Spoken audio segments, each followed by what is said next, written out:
Hello à tous, bienvenue sur Slory TV. Je vous retrouve ce soir avec une nouvelle rubrique, la rubrique Je vous décode la beauté. Et oui, si ces derniers temps, quand vous faites un tour dans vos boutiques pour acheter vos produits de beauté, vous avez l'impression d'être plus dans une pharmacie ou chez un apothicaire ou encore mieux, vous êtes dans un livre de sorcellerie ou de potions magiques. Vous ne comprenez plus rien à ce qui est marqué sur vos emballages.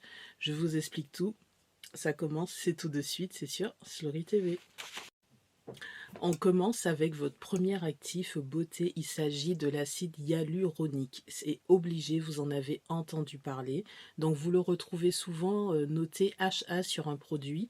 Donc il s'agit d'un repulpant. Vous achetez de l'acide hyaluronique dans un produit parce que vous voulez hydrater ou lisser la surface de votre peau et vous voulez qu'en profondeur votre peau soit repulpée.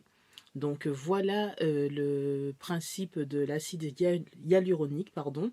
Donc hydratez, lissez, repulpez votre peau et normalement vous pouvez retrouver l'acide hyaluronique avec trois types de molécules, des petites, des moyennes, des grosses. Les meilleurs produits contiennent les trois types de molécules. En fait, plus la molécule est grosse et plus elle reste en surface de la peau, donc c'est celles qui vont servir à hydrater et lisser, et plus la molécule est petite, donc elle va pénétrer, et plus elle va repulper votre peau en profondeur.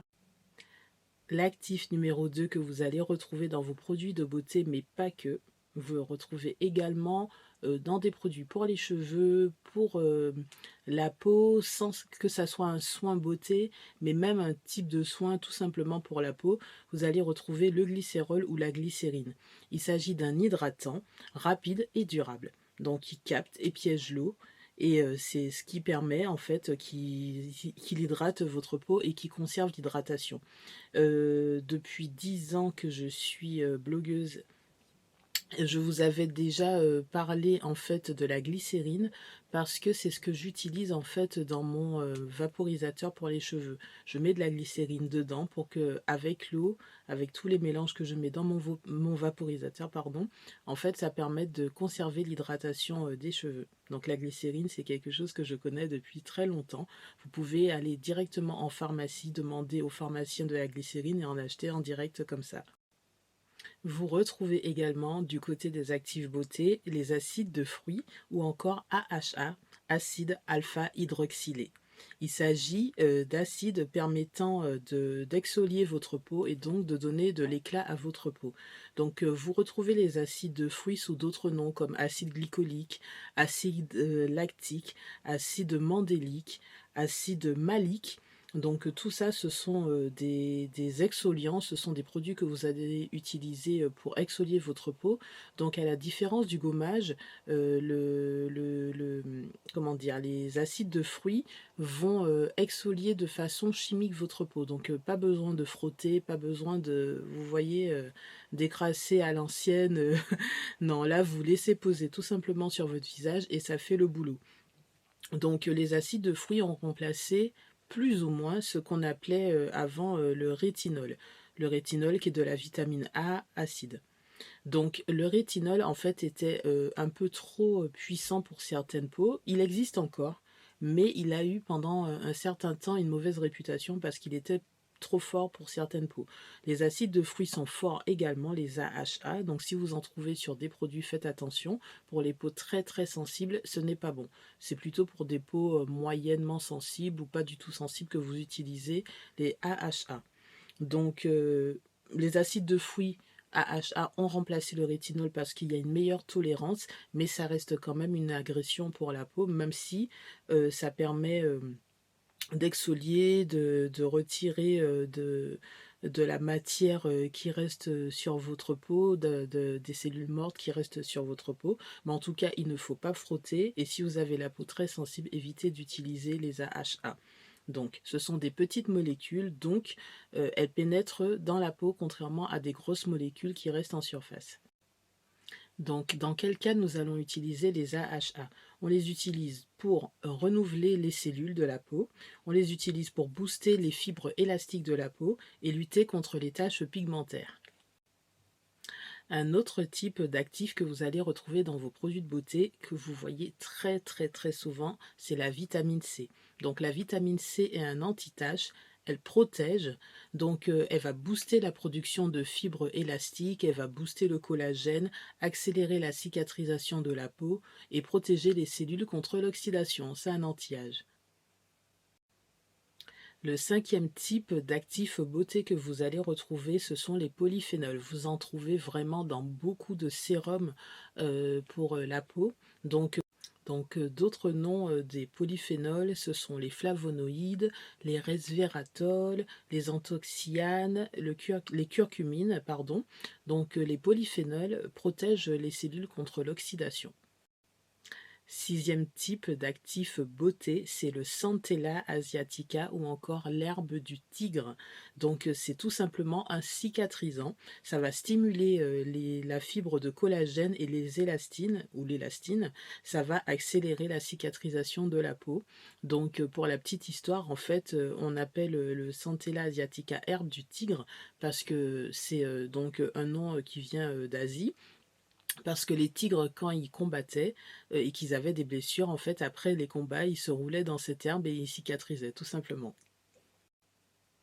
Septième type d'actifs beauté que vous retrouvez énormément en ce moment, ce sont les niacinamides, qui contiennent de la vitamine PP, de la vitamine B3 et qui vous permet d'avoir une belle peau.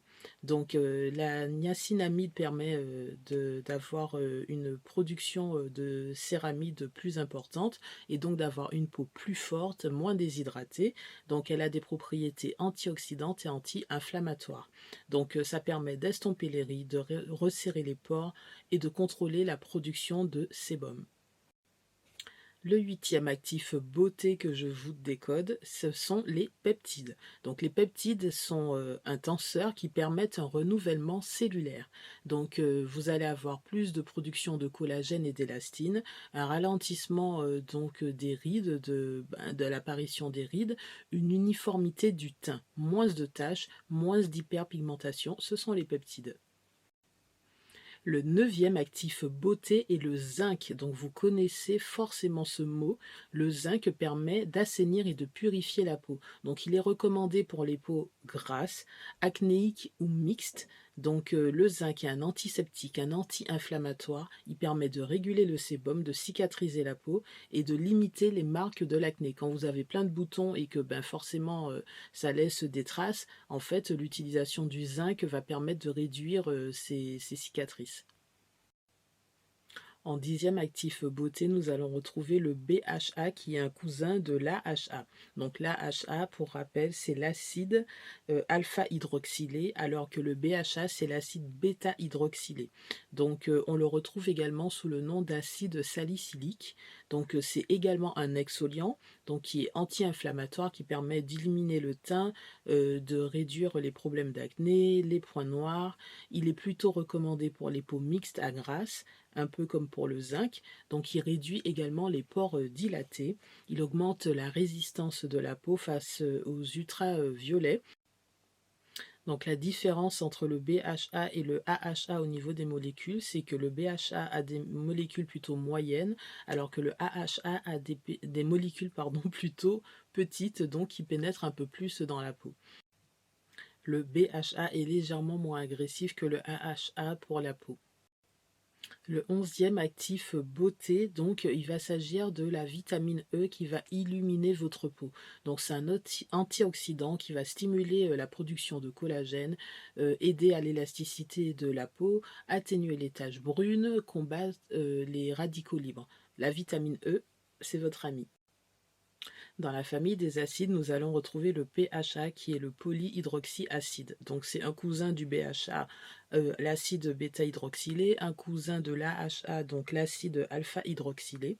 Le PHA, polyhydroxyde acide, est un acide gluconique, galactose, acide lactobionique. Il a une taille de molécule qui est plus grosse que pour le BHA et le AHA. Il va être pour les peaux très sensibles parce que les molécules sont grosses, elles ne vont pas pénétrer en profondeur, contrairement au AHA qui pénètre beaucoup, au BHA qui pénètre moyennement. Donc on va utiliser le PHA pour, comme je vous ai dit, les peaux sensibles parce que c'est un acide doux.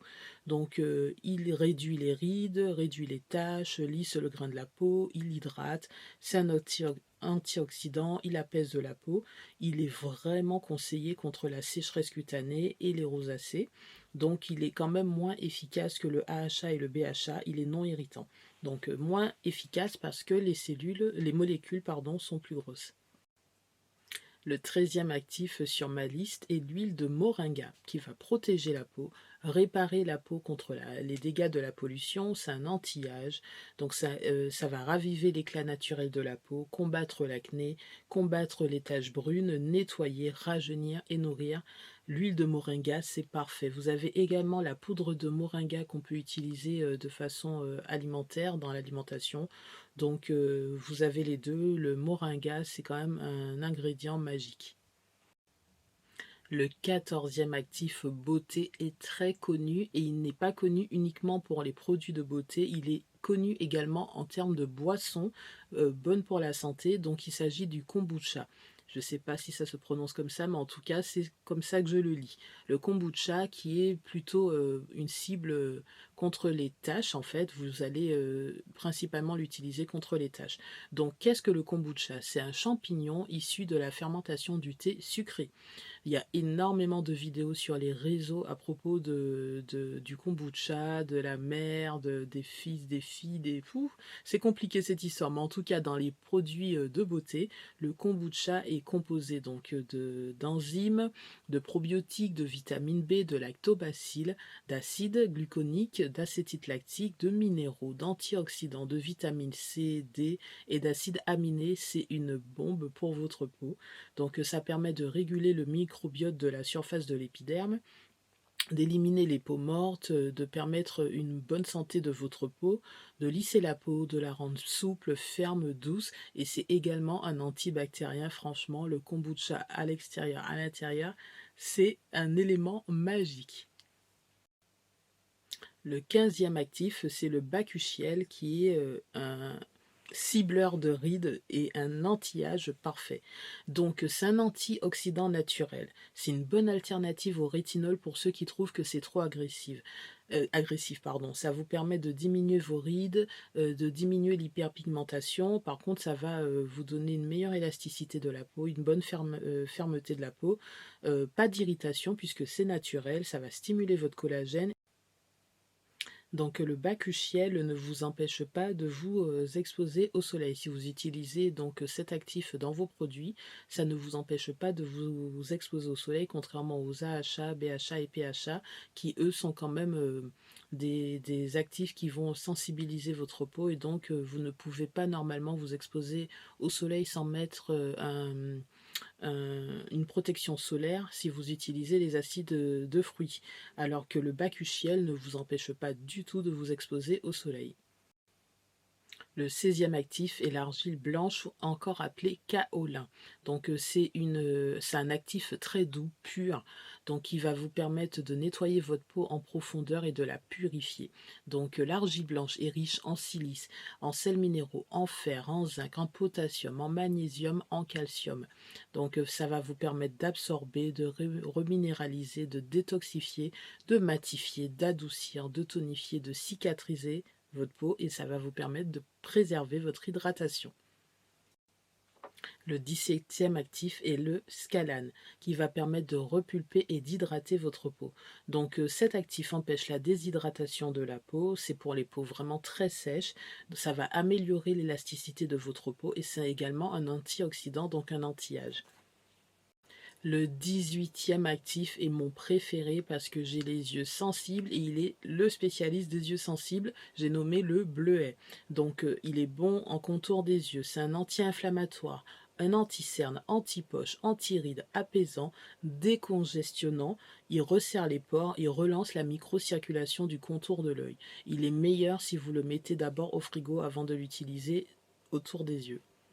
Le 19e actif dans vos soins beauté, c'est le charbon actif, qui est un purifiant qui va vous permettre de réduire le trop-plein de sébum, les impuretés, les toxines. Il va améliorer l'apparence de la peau, réduire les problèmes d'acné. Le charbon actif, c'est bon pour votre peau.